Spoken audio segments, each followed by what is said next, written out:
One thing that came up, and it has come up pretty consistently for a bunch of clients, is what happens when you switch from L-1 to H-1B status and then want to do an EB-2 NIW or go through the employer's perm process. If you have changed status from L-1 to H-1B, your L-1 status is actually counted towards the 6-year maximum. So if you worked here for 4 years on L-1 status and then you just got on H-1B status this year, you've already used up 4 years of your H-1B time, unfortunately. So if your employer didn't start the perm process for you while you were on L-1, you are now in danger of maxing out on H-1B.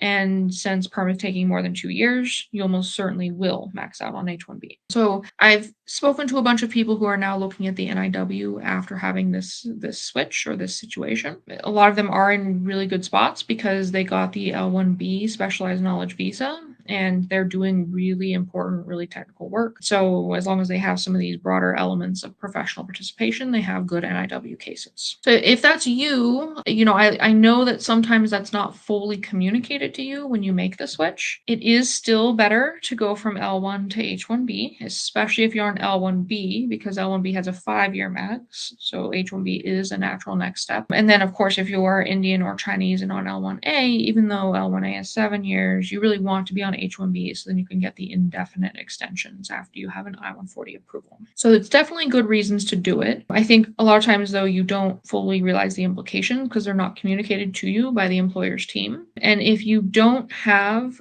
an I-140 approved after you've made the switch from L1 to H1B, make sure you understand the max timelines and make sure you have a plan for doing your own NIW if the employer perm process is just not working out very well.